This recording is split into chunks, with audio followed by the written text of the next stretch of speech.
नमस्ते। जो भी किसान भाई गेहूं की फसल उगा रहे हैं, उनके लिए समय मतलब जनवरी-फरवरी का महीना सबसे ज्यादा जरूरी होता है।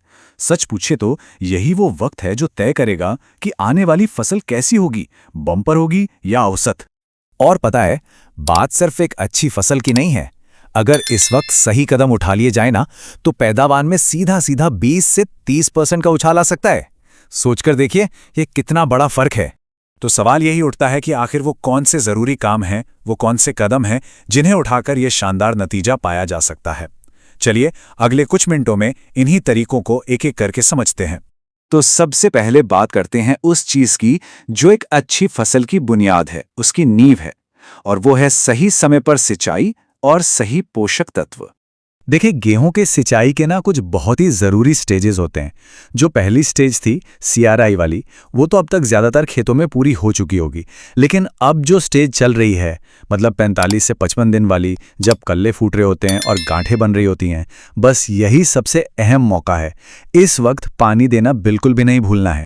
लेकिन हाँ, एक बात का खास ख्याल रखना है।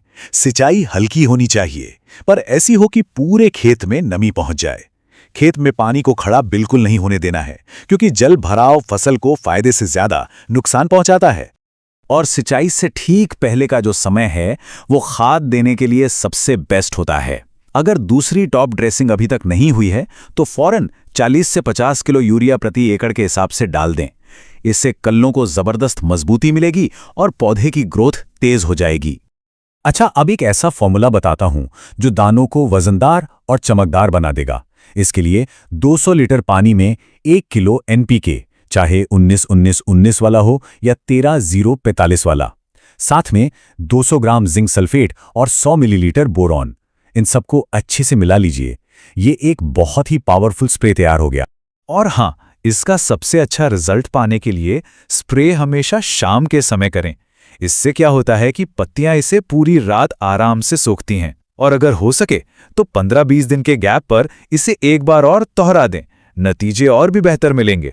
चलिए अब आगे बढ़ते हैं और बात करते हैं उन आम दिक्कतों की जो इस समय फसल में आ सकती हैं, जैसे पत्तों का पीला पड़ना या फिर खरपतवार। देखते हैं कि इनसे निपटना कैसे है। अगर खेत में फसल की पत्तियां पीली पड़ रही हैं या ऐसा लगे कि पौधों की बढ़त रुक सी गई है, तो समझ जाइए कि ये पोषक तत्वों की कमी का साफ साफ संकेत है।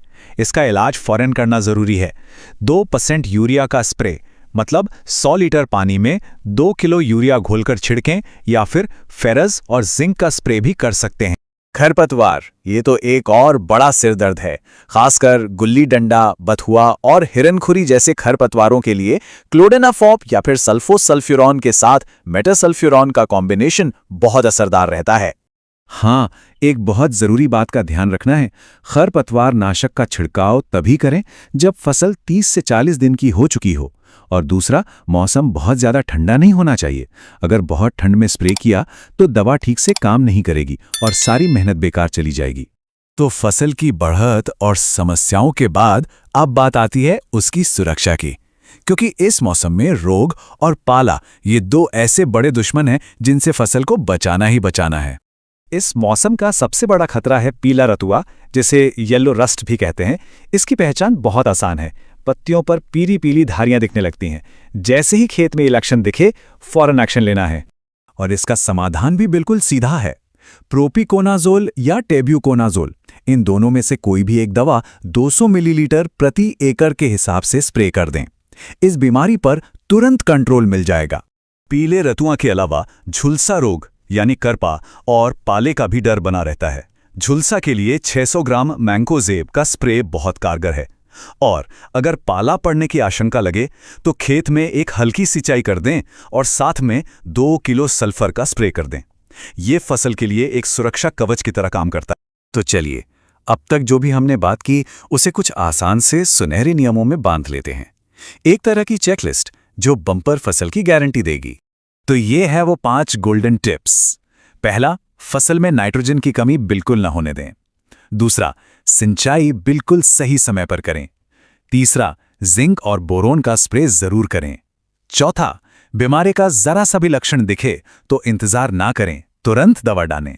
और पांचवां, खेत में पानी को कभी भी जमा ना होने दें। याद रखिए, इन सब कोशिशों का नतीजा सीधा सीधा दिखेगा। ज्यादा कल्ले फूटेंगे, बालियां लंबी और बड़ी होंगी, और दाना एकदम वजनदार और चमकदार होगा। और आखिर में यही तो चाहिए।